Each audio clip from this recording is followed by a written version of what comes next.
Assalamualaikum warahmatullahi wabarakatuh. Saya Natalia dari Dinas Kesehatan Kabupaten Empat Lawang. Pada kesempatan kali ini, saya akan menyampaikan sosialisasi tentang salah satu jenis penyakit tidak menular, yaitu penyakit hipertensi atau tekanan darah tinggi.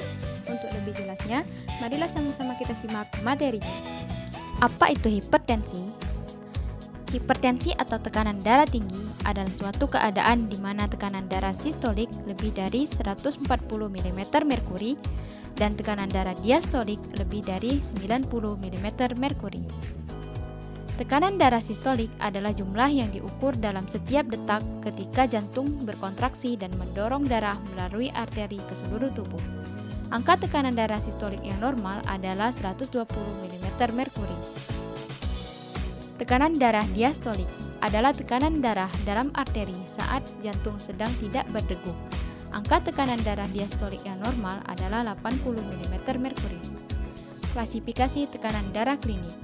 Tekanan darah dinyatakan hipertensi derajat 1 apabila tekanan darah sistolik 140 sampai 159 dan tekanan darah diastolik 90 sampai 99 mm merkuri.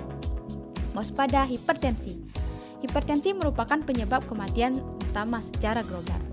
Terhitung 10 juta kematian per tahunnya berdasarkan data Global Hypertension Practice Guidelines 2020. Berdasarkan sumber yang sama, 1 dari 4 laki-laki dan 1 dari 5 perempuan terdiagnosis memiliki hipertensi. Hipertensi secara nasional. Peningkatan prevalensi hipertensi hampir terjadi di seluruh provinsi di Indonesia. Peningkatan tertinggi terjadi di Provinsi DKI Jakarta sebesar 13%. Di Kabupaten Empat Lawang, hipertensi menjadi penyakit dengan kasus terbanyak pada tahun 2020, yaitu sebanyak 3.243 kasus. Mengapa hipertensi berbahaya? Karena gejalanya sering tanpa keluhan. Penderita baru mengetahui setelah terjadi komplikasi. Apabila tidak dikontrol dengan baik, dapat menyebabkan terjadinya komplikasi. Tidak semua penderita hipertensi mengenali atau merasakan keluhan maupun gejala, sehingga hipertensi dijuluki sebagai pembunuh diam-diam atau silent killer. Namun, beberapa penderita hipertensi mengalami keluhan sebagai berikut: sakit kepala, gelisah, mudah lelah, rasa sakit di dada, penglihatan kabur, jantung berdebar. Komplikasi hipertensi: retinopati, gangguan saraf, penyakit jantung, penyakit pembuluh darah tepi,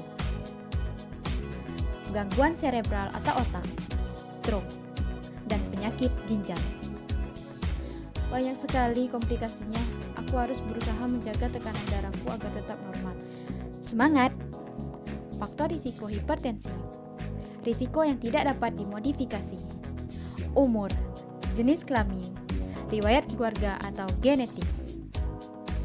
Risiko yang dapat dimodifikasi: merokok, obesitas, kurang aktivitas fisik, konsumsi lemak berlebih, konsumsi garam berlebih, konsumsi alkohol, stres, dan dislipidemia. Cara mencegah dan mengobati hipertensi. Apabila tekanan darahnya tinggi, segera berkonsultasi dengan tenaga kesehatan untuk mendapatkan penanganan lebih lanjut.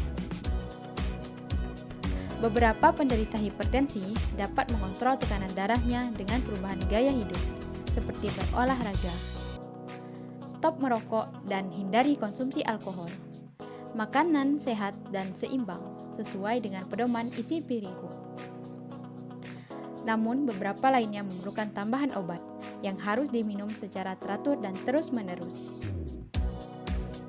Kendalikan hipertensi dengan patuh. Periksa kesehatan secara rutin dan ikuti anjuran dokter.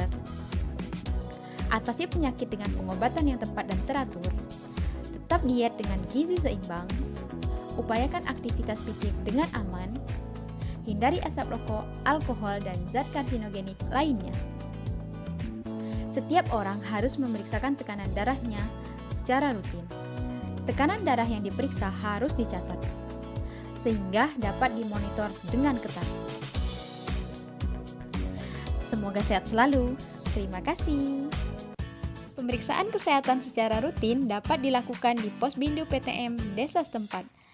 Apa itu Posbindu PTM? Posbindu PTM adalah kegiatan pengendalian faktor risiko penyakit tidak menular melalui pemberdayaan masyarakat. Di Posbindu PTM terdapat beberapa pemeriksaan, di antaranya pemeriksaan gula darah, kolesterol, asam urat, dan tekanan darah.